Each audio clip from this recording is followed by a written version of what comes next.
여러분, 세상이 돌아가는 모습을 보면은 참 이해가 되지 않는 부분들이 많이 있습니다. 주변에 있는 고아들을 보면서도 왜 하나님은 이 고아들을 그냥 이렇게 내버려 두실까? 또 주변에서 먹을 것이 없어서 굶어 죽는 사람들을 보면서 하나님은 왜 이들을 그냥 이렇게 내버려 두실까? 우리 주변에 어렵고 힘들고 스스로 일어설 수 없는 사람들을 보면서 도대체 전능하신 하나님은, 긍휼의 하나님은 어디에 계시는가? 이런 질문이 우리에게 찾아올 때가 있습니다. 믿지 않는 사람은 오히려 그 질문을 묻지 않을 수도 있습니다. 그거는 네 팔자니까 그렇지, 이렇게 말할 수도 있지만, 우리 신앙의 사람들은 때론 이런 질문을 던집니다. 하나님이 살아계시는데 왜 세상 가운데 이런 어려운 사람들이 아직도 존재하고 있는가? 그러면서 어떤 이들은 이 세상에는 하나님이 존재하지 않는다고 단정짓기도 합니다. 여러분은 신앙생활을 하면서 그런 질문을 던진 적이 없으십니까? 혹시 여러분 성경에 나오는 아모스 선지자라고 들어보셨습니까? 아모스. 지금으로부터 2500년 전에 남유다 왕국에 살았던 하나님의 선지자 아모스도 우리와 똑같이 그런 질문을 하나님께 던졌을 것입니다. 왜냐하면 그 당시에도 그 이스라엘 땅 가운데 가난하고 힘없고 부모를 잃어버리고 차별당하고 부정한 대우를 받고 있는 소외받는 자들이 분명히 그 땅에도 있었기 때문입니다. 아모스는 분명히 그들을 바라보며 하나님, 이 연약한 자들도 하나님의 백성들인데 왜 이들을 돌보지 아니하십니까? 이 질문을 분명히 던졌을 것이라 생각합니다. 왜냐하면 아모스서를 전체를 쭉 읽어보면 이 아모스는 누구보다도 약자들과 소외받는 자들에 대한 마음이 있었던 선지자였습니다. 구약 성경에서 가장 정의로운 선지자를 뽑으라 그런다면 저는 넘버 원으로 아모스 선지자를 뽑을 것입니다. 하나님의 정의가 이 땅에 실현될 수 있도록 목숨을 걸고 하나님의 말씀을 선포했던 아모스. 그는 정말로 위대한 하나님의 선지자였습니다. 참고로 제 영어 이름이 아모스입니다. 그렇기 때문에 제가 막 이렇게 얘기를 한 건 아니고요. 제가 이 아모스란 이름을 갖게 된 그 배경이 있습니다. 제가 처음에 이제 6학년 때 미국을 제가 가서 학교를 들어갔는데 제가 무슨 영어가 들리겠어요. 제 이름만 이제 익숙하니까 들리는 거죠. 근데 여러분 아시는 것처럼 우리 한국에서는 신평진 그러지만 이 미국은 성이 맨 뒤로 갑니다. 그러니까 평진 신이 되겠죠. 근데 그렇게 부르면 기니까 이 미국 사람들이 저를 어떻게 불렀냐면 헤이 평신 이러는 거예요. 그렇죠. 이게 좀 그렇죠. 근데 자꾸 이제 학교에 가서 헤이 평신 이것 좀 해볼래? 어쩌고저쩌고 막 이게 뭐라고 하는지 들리지는 않아요. 그런데 제 이름만 계속 들리는 거예요. 여기서도 평신, 저기서도 평신. 야, 이거 안 되겠다. 집으로 가서 아버지한테 아버지 이거 문제를 좀 해결해야겠다고 영어 이름을 좀 지어달라 그랬어요. 근데 저희 아버지가 성경책을 쫙 이렇게 보시더니 네 이름을 아모스로 짓겠다라는 거예요. 저는 좀 실망을 했어요. 왜냐하면 아모스라는 이름을 제대로 들어본 적도 없고 또 그 당시에 아주 유명했던 그 미국 드라마가 있었는데 이 베벌리 힐스에 사는 그 부자 친구들의 이야기를 담은 90210라는 드라마가 있었습니다. 거기에 보면은 뭐 미국 이름 중에 마이클, 브랜든, 크리스토퍼, 에드워드 되게 좋아 보이는 이름들이 많이 있었거든요. 근데 왜 그런 이름들은 주지 않고 성경책에서 듣도 보지도 못한 아모스라는 이름을 저에게 주셨을까? 학교에 가니까 아모스라는 이름은 저밖에 없어요. 그 이유는 그 이름이 미국에서 아주 인기가 없는 이름이래요. 이미 환불 간 이름이래요. 그러니까 아무도 그 이름을 가진 사람이 없는 거예요. 저는 지금까지 살아오면서 저랑 똑같은 이름을 가진 사람을 딱 2명 만났습니다. 그 정도로 굉장히 희귀한 이름이죠. 그래서 아버지에게 왜 이 이름을 저에게 주셨느냐 이렇게 물었더니 아버지가 너는 앞으로 이 시대에 아모스와 같은 선지자가 되어라 이러셨어요. 초딩 6학년이 무슨 그 의미를 알겠습니까? 하지만 시간이 지나고 목회의 여정을 쭉 걸어가면서 그 말이 그 뜻이었구나. 하나님의 말씀을 선포한다라는 것, 좋은 게 좋은 거는 다 아닙니다. 때로는 쓴소리도 필요하고 골수를 쪼개는 하나님의 말씀도 필요합니다. 나에게는 아프지만 그 아픔이 나에게 약이 되는 경우가 있죠. 그런 의미에서 아모스처럼 하나님의 말씀을 내가 하고 싶은 말만 하지 말고 골고루 교우들에게 들어야 할 하나님의 모든 말씀을 있는 그대로 선포해라. 그런 뜻으로 저에게 주신 이름이라 생각을 합니다. 그래서 늘 이 아모스를 생각하면 제 마음 어딘가에는 이 거룩한 이 부담감이 있습니다. 왜냐하면 사람은 누구든지 직선적으로 얘기하면 싫어하거든요. 그렇기 때문에 둘러서 잘 얘기하는 그런 목회적인 감각과 지혜가 필요하기도 합니다. 아모스가 살았던 그 당시 이스라엘 땅의 정치적 상황은 남유다와 북이스라엘로 나눠져 있었습니다. 우리가 아는 것처럼 한때는 다윗과 솔로몬의 통치 아래에 하나의 통일된 왕국이었지만 나중에는 그 나라가 두 개로 나뉘게 되고 북쪽에는 북이스라엘, 남쪽에는 남유다 왕국으로 서로 적대 관계 속에서 때로는 전쟁을 치르기로 했던 그런 역사가 있습니다. 그런데 아모스 선지자는 이 남유다 왕국에 살고 있었던, 거기서 양을 치던 목자였던 것입니다. 그런데 하나님은 이 남유다에 살고 있는 아모스를 부르셔서 그를 북이스라엘로 보내십니다. 왜 굳이 남쪽에 있는 사람을 북쪽까지 보내셨을까? 그렇다면 북이스라엘에서 무슨 일이 일어나고 있었기 때문에 하나님은 그 아모스 선지자를 그곳까지 보내셔야 했는가? 그 당시 북이스라엘의 상황을 보면은 이 백성들의 삶의 모습이 너무나 자기 소견에 옳은 대로 살아갔습니다. 하나님을 믿는다고 하면서도 돌아서면 그들이 원하는 그 모든 악행들을 저지르며 자기 멋대로 살았던 것입니다. 그래서 하나님은 아모스의 입술을 통해서 그 북이스라엘 백성들의 죄악을 하나도 빠짐없이 있는 그대로 고발하기 시작하십니다. 북이스라엘 백성들이 저지른 죄는 크게 세 가지가 있습니다. 첫 번째는 이들은 가난한 자들의 것을 빼앗았습니다. 법정에서는 재판관이 신발 한 켤레의 작은 돈을 뇌물로 받고 가난한 사람에게 모든 잘못을 뒤집어 씌웠습니다.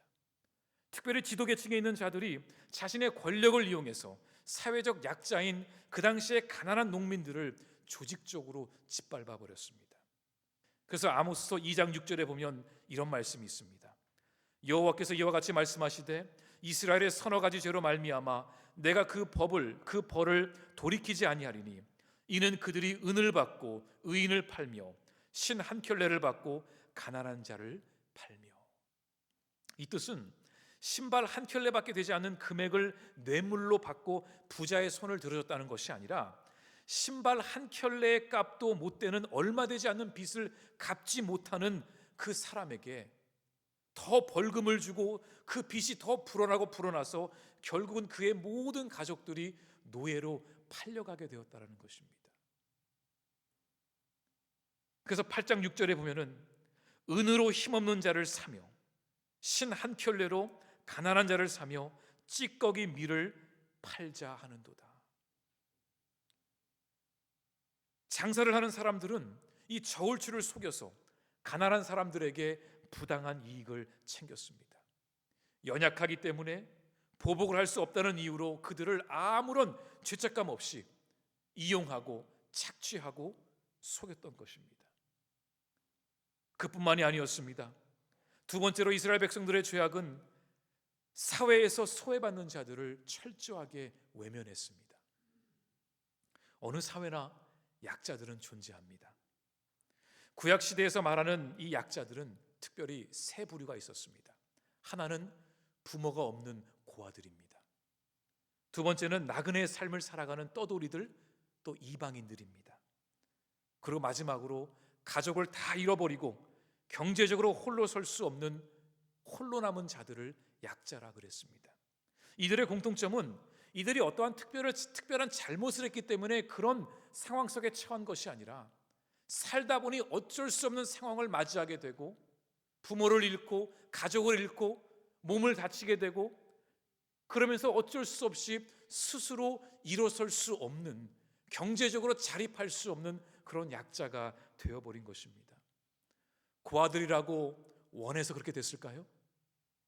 내 인생에 불행이 찾아와서 내가 일하지 못하게 된 것이 그것이 내가 원해서 한 건가요? 내가 가족을 잃어버리고 혼자 된 것이 그게 나의 잘못은 아닙니다. 살다 보니까 이런저런 인생의 고난 가운데 그렇게 연약한 자리에 갈 수밖에 없는 약자들이 분명히 있다라는 것입니다.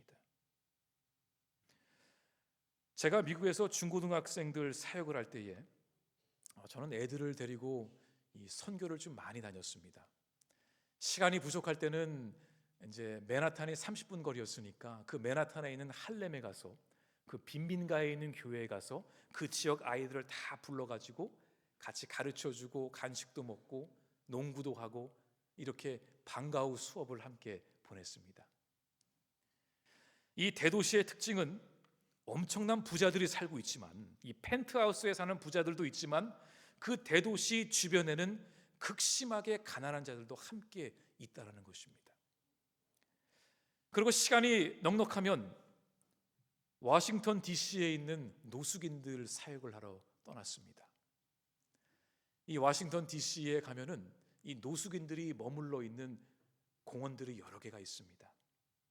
근데 그곳에 가서 그 사람들을 보면은 처음에는 이분들이 노숙인들인지 헷갈릴 정도로 멀쩡하게 옷을 입고 있습니다. 그 중에 어떤 사람들은 일을 갔다 오기도 합니다. 하지만 문제는 아무리 그들이 스스로 일어서려고 해도 그들이 쉴 수 있는 집 하나, 방 하나 마련할 수 없다는 것입니다. 그러다 보니까 일은 하고 돌아오지만 그날 밤에 근처에 쉘터에서, 시설에서 잘 수 있으면 다행이지만 그곳이 꽉 차면 밖에 나와서 노숙을 할 수밖에 없는 거죠. 그리고 이들의 대다수는 전쟁에 참여했던 군인들이기도 합니다.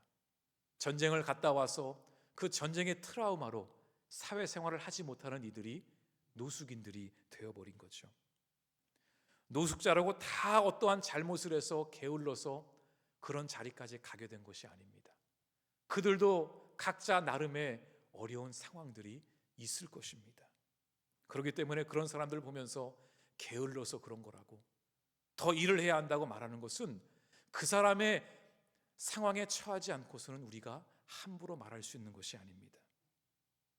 어떤 경우는 불공평한 사회 구조로 인해서, 또 누군가의 악행으로 인해서 그 약자들은 피해자의 신분이 되어버린 거죠. 2020년도에 나온 통계를 보면은 우리나라에 있는 보육원의 숫자는 한 200여 개가 넘습니다. 그리고 그 안에서 생활하는 아이들의 숫자는 대략 15,000명으로 보고 있습니다. 근데 여러분 그거 아세요? 선진국일수록 보육원은 점점 사라지고 있습니다. 옛날에는 있었습니다. 하지만 왜 사라지기 시작했냐면 한 아이가 올바로 자라기 위해서는 가족 같은 환경이 필요하기 때문에 그거를 파스터 홈이라고 한 가정에 위탁을 받아서 한 6명에서 7명의 아이들이 한 집에 같이 사는 그런 시스템으로 계속 바뀌어가고 있습니다. 이제 앞으로 우리나라도 그렇게 바뀌어가기를 우리가 기도하고 또 소망해야겠죠.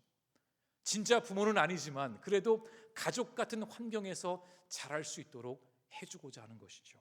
그런데 이 보육원에 가장 큰 문제가 있습니다. 거기에 있는 그 친구들이 18살이 되면은 밖으로 나가야 됩니다. 그런데 밖으로 나갈 때쯤이 되면 그들 수중에 갖고 있는 게 별로 없는 거예요. 정부에서도 많이 챙겨주는 것도 아니고 아무도 없는 그 세상에서 홀로 서기를 해야 되는데 그들 스스로 어떻게 그 18살의 그 청년들이 무엇을 가지고 혼자 설 수 있겠습니까?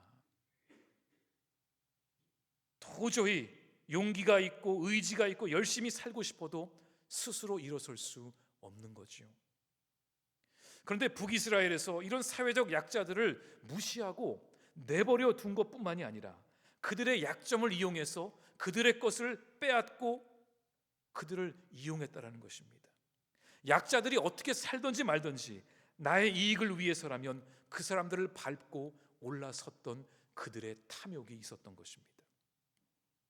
마지막으로 북이스라엘 백성들이 저질렀던 그 죄악은 채무자들을 착취했습니다. 돈이 급하게 필요한 사람에게 비싼 이자를 요구하고 돈을 갚지 못하면 그들의 모든 것을 빼앗아 갔습니다. 하나님은 이 약자들이 이 빚을 갚지 못할 것을 미리 아시고 율법으로 정해놓으신 것이 있었습니다. 예를 들면 누군가에게 돈을 빌려줄 때에 그 사람의 맷돌을 전당으로 잡을 수 없었습니다. 왜냐하면 이 맷돌은 모든 사람에게 절대적으로 필요한 도구이기 때문에 그렇습니다. 뿐만 아니라 가난한 사람의 겉옷도 밤새 전당 잡을 수 없었습니다. 왜냐하면 이 겉옷이라는 것이 오늘날 우리에게는 여러 벌의 겉옷이 있지만 그 당시에 그 약자들에게는 겉옷 한 벌 가지고 밖에서 이불처럼 덮고 자기도 했습니다. 하나님은 이처럼 그런 약자들을 생각하시고 세심하게 그 율법들 가운데에 약자들을 보호하는 법을 만들어 놓으셨지만 이스라엘 백성들은 하나님의 마음을 헤아리지 못하고 자기들 마음대로 그 약자들을 억압하고 눌렀던 것입니다.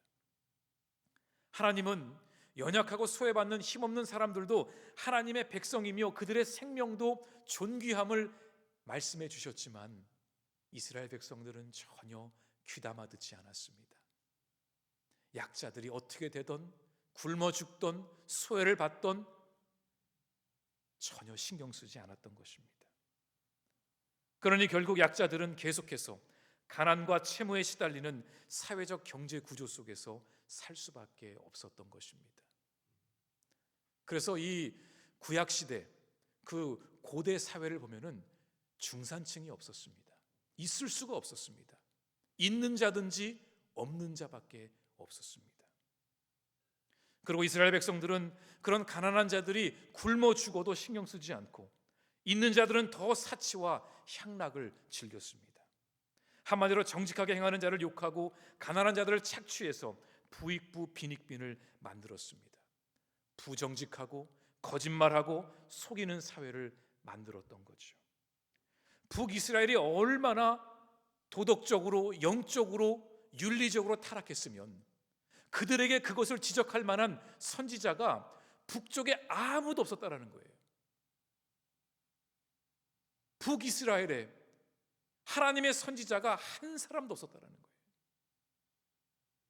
오죽했으면 하나님이 남쪽에 살고 있는 아모스를 북쪽으로 부르셔서 그의 입술을 통해 하나님의 말씀을 선포하게 하셨을까? 그런데 하나님께서 북이스라엘 백성들에게 분노하신 또 다른 이유가 있었습니다. 이스라엘 백성들이 누구의 백성들이죠? 하나님의 백성들입니다. 그들은 하나님의 빛을 나타내기 위해 부름받은 거룩한 구별된 백성들입니다. 그들의 임무는 하나님이 어떤 분이신지를 삶 가운데 나타내고 보여줘야 했습니다. 그런데 그들의 삶을 보면은 전혀 하나님의 방식이 아니었습니다. 나 여호와 하나님은 거룩하니 너희도 거룩하라 하셨지만 이들은 하나님이 가장 싫어하시는 그 악행을 저지르면서 더 나아가 자기들 멋대로 살아가면서도 예배만큼은 빠지지 않았습니다. 여러분 놀랍지 않습니까? 차라리 집 나간 탕자처럼 하나님 다 버리고 혼자 나가서 자기 마음대로 살다가 돌아오면 그거는 괜찮을 것 같아요. 얘가 하나님을 모르니까, 얘가 몰라서 그런 거니까. 그런데 이 백성들은 하나님께 예배는 열심히 드려요. 온갖 찬양과 악기와 웅장하게 아름답게 예배를 다 준비해서 하나님께 올려드리고 할렐루야 아멘 거룩하신 하나님 이렇게 해놓고서는 예배가 다 마치면 자기 멋대로, 자기 원하는 대로 살아가는 겁니다. 예배당에서는 열심히 예배를 드리고 번제물을 드리고 밖에 나가면 가난한 자들을 괴롭히고 약자들을 무시하며 자기의 이익만 챙긴 것입니다. 이것은 하나님을 대놓고 무시한 거예요. 하나님이 버젓이 살아계심을 안다고 고백하면서도 하나님이 보시고 있는데도 하나님을 무시하고 자기 멋대로 살았던 이스라엘 백성들이었습니다. 하나님이 진정으로 원하시는 것은 삶을 통한 예배였는데, 그들의 삶을 통해 하나님의 뜻을 나타냈어야 하는데, 예배만 드리면 되지, 번제물만 잘 드리면 되지, 그러면 하나님이 나에게 복을 주시겠지,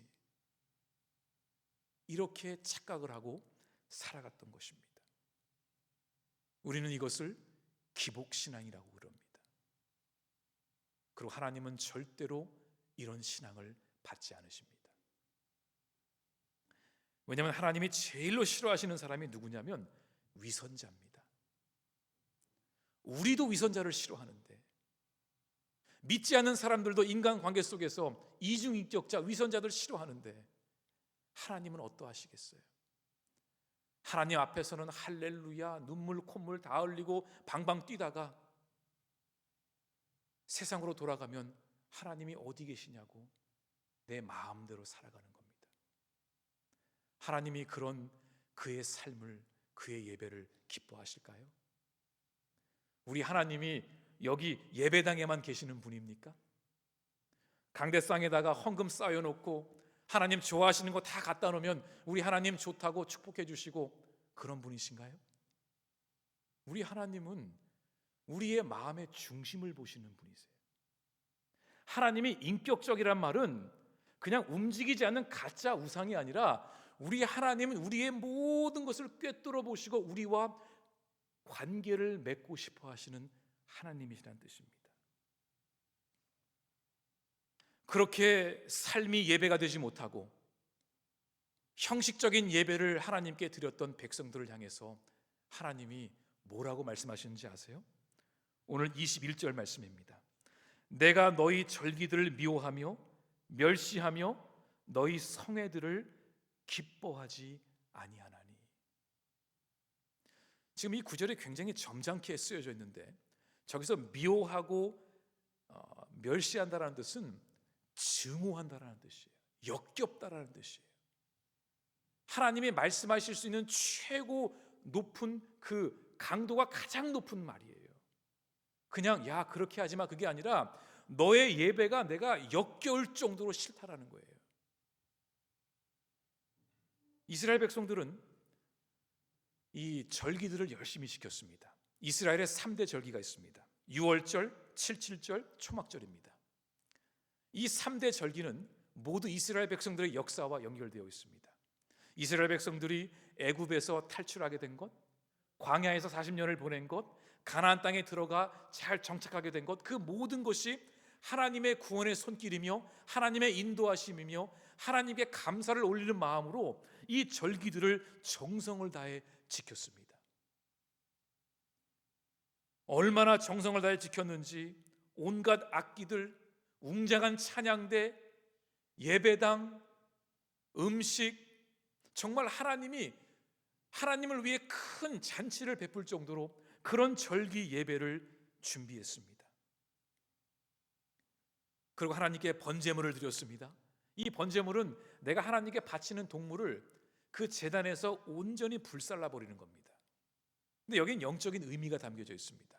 하나님이 무슨 탄 고기를 좋아하시는 것이 아니라 그 번제물을 온전히 태워버림으로 하나님, 저의 인생, 저의 삶을 주님께 온전히 드리겠습니다. 이 영적인 의미가 담겨져 있는 겁니다. 그러니까 모든 예배와 번제물은 나의 모든 것을 하나님께 내어드리는 그런 고백인데, 하나님은 그들의 예배와 번제물을 받지 않으시겠다 그랬습니다. 22절 말씀입니다. 너희가 내게 번제나 소제를 드릴지라도 내가 받지 아니할 것이요 너희의 살찐 희생의 화목제도 내가 돌아보지 아니하리라. 23절입니다. 내 노랫소리를 내 앞에서 그칠지어다. 내 비파 소리도 내가 듣지 아니하리라. 하나님이 지금 굉장히 화가 나셨어요. 하나님이 그들에게 예배드리고 번제물을 드리라고 명령하셨지만 이들의 모습이 얼마나 가증스럽고 형식적이고 껍데기였는지 하나님은 너희들의 삶이 너희들의 예배와 연결되지 않으니 나는 받지 않겠다 그러셨습니다.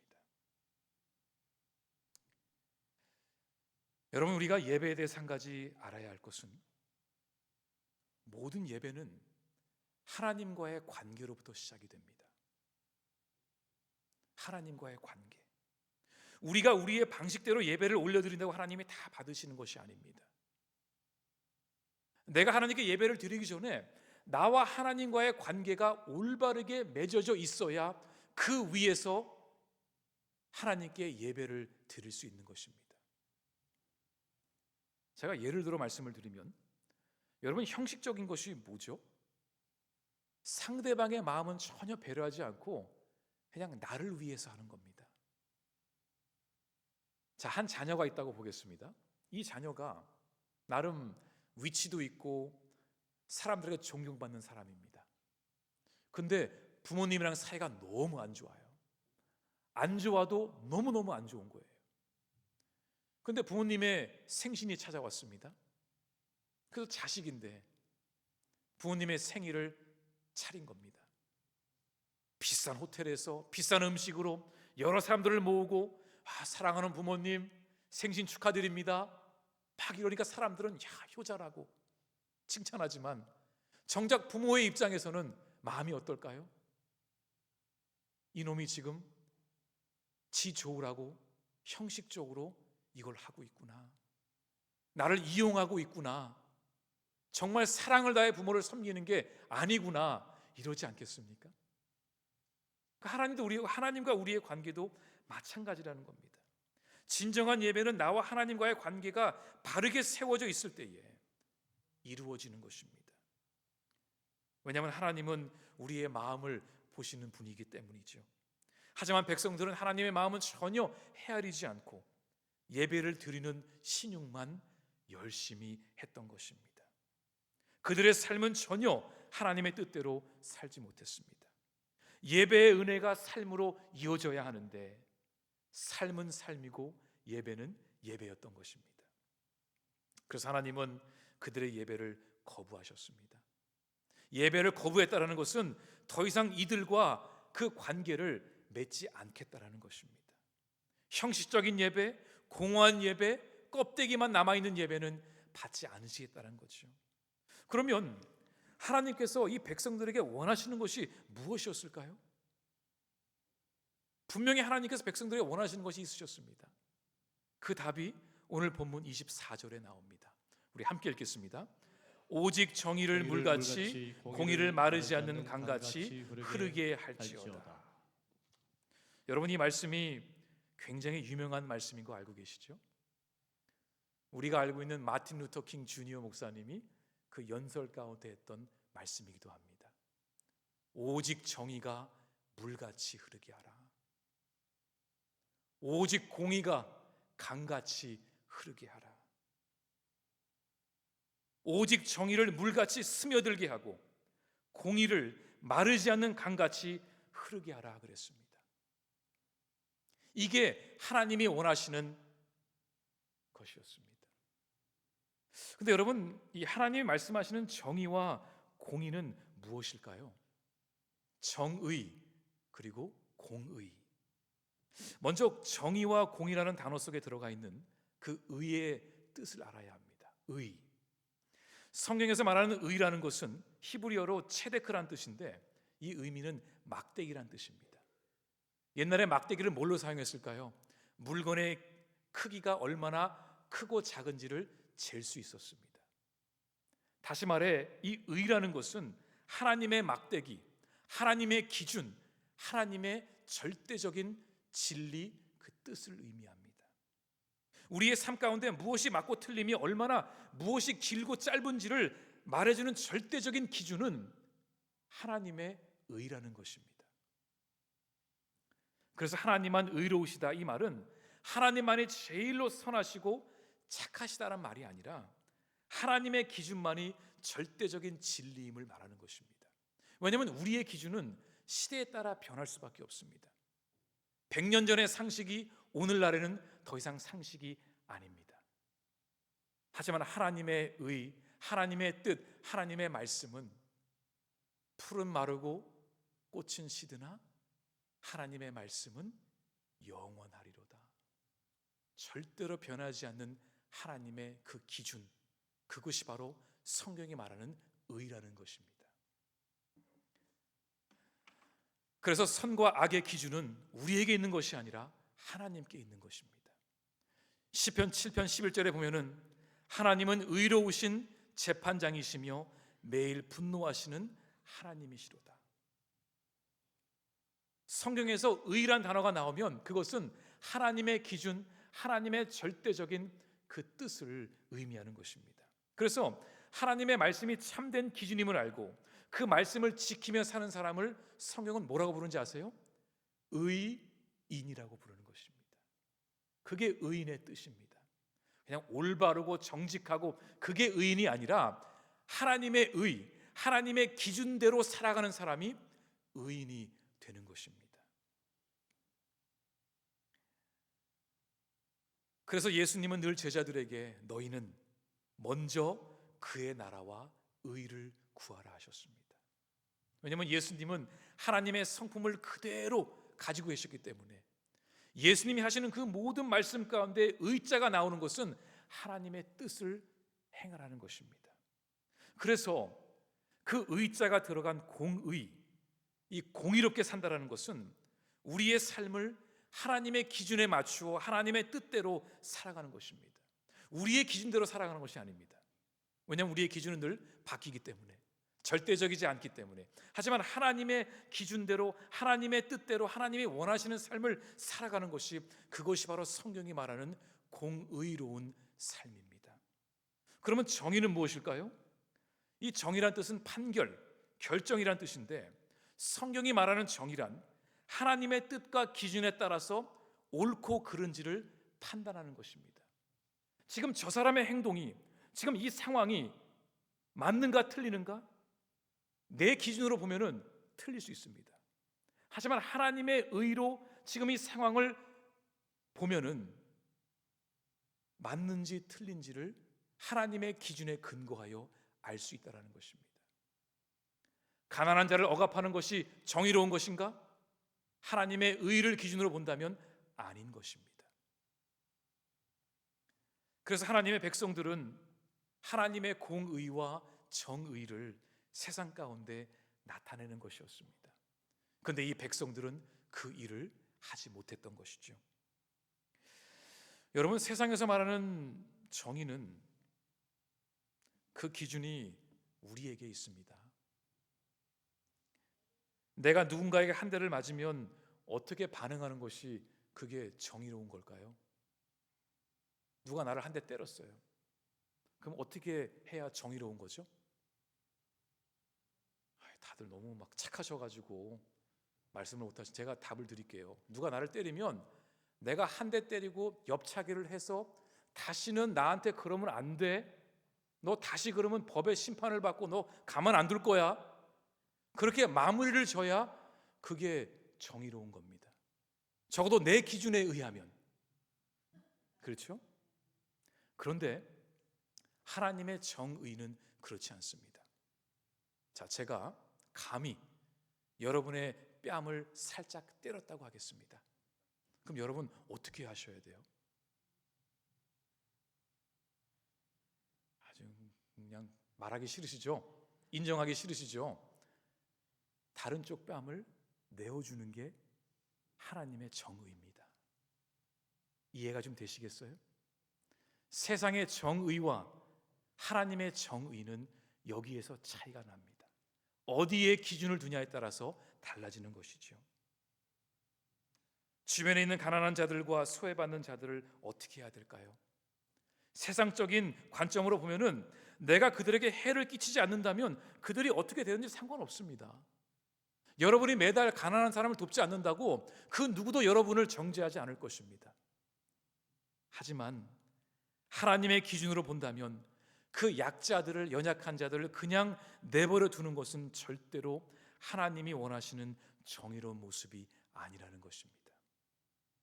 하나님께서 창조하신 모든 인간은 하나님의 형상을 가지고 있기 때문에 그 누구도 다른 사람을 함부로 무시하거나 존중하지 않으면 안 됩니다.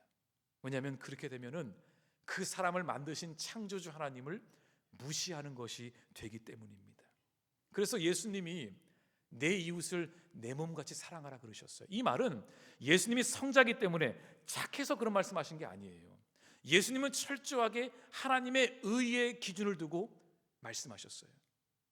하나님의 의를 놓고 보면은 모든 사람은 다 하나님의 자녀들이고 존중받아야 할 사람들인 거예요. 그래서 예수님은 나병 환자들을 고쳐주시고 이방인들을 받아주시고 그 누구도 신경 쓰지 않았던 거지 맹인도 예수님은 만져주셨어요. 왜요? 그것이 하나님의 공의고 하나님의 정의임을 아셨기 때문입니다. 하나님은 그 정의와 공의가 마치 마르지 않는 강같이 흘러가야 한다고 말씀하셨습니다. 흘러가다가 멈추는 것이 아니라 멈추지 않는 강물처럼 계속해서 지속적으로 하나님의 정의와 공의가 우리 믿는 자들의 삶을 통해 나타나야 한다고 말씀하셨습니다. 하나님의 의가 우리의 삶의 중심이 되어야 하고 우리가 삶 속에서 어떠한 결정을 내릴 때에 항상 하나님의 기준에 맞도록 하나님의 뜻이 이루어지도록 결정하기를 원하십니다. 하지만 북이스라엘 사람들은 예배와 번제물은 열심히 드렸지만 그들의 삶 가운데 하나님의 공의와 정의는 나타나지 않았습니다. 교회 안에서는 직분을 가지고 열심히 섬길 수 있을지 몰라도 우리가 보기에는 야, 저 사람 정말 하나님을 사랑하나 보다, 우리를 그렇게 속일 수 있을지 몰라도 하나님은 그 마음의 중심을 보신다는 것입니다. 왜 세상이 교회를 그렇게 싫어할까? 우리 교회처럼 좋은 일 하는 단체도 많이 없거든요. 근데 그 이유는 하나더라고요. 삶과 예배가 일치하지 않기 때문입니다. 위선자 같이 보이기 때문입니다. 교회 안에서의 모습과 교회 밖에서의 모습이 너무나 다르기 때문에 세상 사람들이 우리를 무시하고 인정하지 않는 것이지요. 아까 제가 여러분에게 서두에 드렸던 질문이 있었습니다. 왜 하나님은 연약하고 소외받는 자들의 고통과 아픔을 외면하시는가? 이 질문의 답을 제가 드리겠습니다. 2002년 월드컵 때 우리의 가슴을 뜨겁게 했던 축구 선수 이영표 집사님이 계십니다. 운동도 잘하시고 신앙도 좋고 참 좋은 분이세요.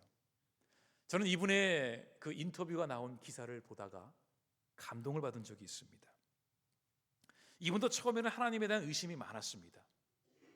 세상을 바라보면서 왜 한쪽에는 비만으로 사람들이 죽어가고 많이 먹어서, 하지만 이쪽에서는 먹지 못해서 굶어 죽어가고 있는가? 왜 세상이 불공평한가? 왜 하나님은 이것에 대해서 아무것도 하지 않으시는가? 이 의심이 찾아왔답니다. 그러다가 이 집사님이 어느 날 잡지를 보다가 이런 글을 보게 된 겁니다. 전 세계에서 스스로 기독교인이라고 말하는 사람이 하루에 100원씩만 내면 전 세계의 모든 가난이 사라진다는 것입니다. 그때 이 집사님은 깨달았답니다. 하나님이 불공평하신 것이 아니라, 하나님이 계시지 않는 것이 아니라, 하나님은 이미 우리에게 충분히 주셨는데 우리가 나누지 않아서 세상이 불공평해졌구나. 그러면서 세상적인 공평은 빵이 3개가 있고 배고픈 아이가 3명이 있으면 그 빵을 하나씩 주는 겁니다. 근데 하나님의 공평은 한 아이에게 빵을 3개를 주고 그 아이로 하여금 그 빵을 나누도록 하는 것이 하나님의 공평이라는 것입니다. 그렇게 함으로써 나누고 사랑할 수 있는 거죠. 하나님은 이것이 우리 믿는 자들에게 주신 사명이라 하셨습니다. 그 사명을 이룰 때에 하나님의 의를 구하는 자들이 되는 것입니다. 저는 지금 물질만 얘기하는 것이 아닙니다. 우리가 어떠한 상황 속에 있어도 우리에게는 분명히 누군가와 나눌 수 있는 그 시간과 마음과 무엇인가 우리에게 있습니다. 그것을 나누라는 것입니다. 나만 살면 되지, 나만 잘 되면 되지, 그 생각은 하나님의 백성들이 가져야 할 생각이 아닙니다.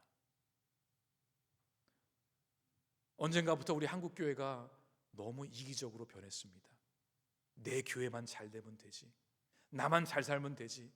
근데 여러분, 그것은 정말 우리 믿는 자들이 하지 말아야 할 생각입니다. 기독교인은 내가 하나님께 받은 은혜를 강물처럼 흘려보내는 것입니다. 물도 고이게 되면 썩는 것처럼 그 은혜를 흘려보내고 또 흘려보낼 때에 우리 안에 예수의 빛이 나오게 되는 것입니다. 그것이 우리 교회에 주어진 사명이기도 합니다. 여러분, 30년, 60년 뒤에 그거 걱정할 필요 없습니다. 역사와 전통은 그저 역사와 전통일 뿐입니다. 중요한 것은 지금 이 순간 우리가 믿는 자로서, 교회 공동체로서 하나님의 정의와 공의를 강물처럼 흘려보내고 있는가, 그것이 중요한 것입니다. 여러분, 제가 오늘은 여러분께 소위 설교학에서 말하는 사회 정의에 대한 설교를 제가 드렸습니다. 그리고 제가 최선을 다해서 여러분께 쓴소리를 한 겁니다. 여러분, 이기적으로 살지 마세요. 여러분의 생명은 하나님이 아들 예수 그리스도를 통해 주신 것입니다. 여러분도 그 비싼 생명을 받았으니 이제 그 생명을 나누는 것이 맞습니다. 나누고 베풀고 품고 사랑하고 그런 예수의 빛이 될 수 있기를 간절히 소망합니다. 같이 우리 주님 말씀 붙들며 기도합니다.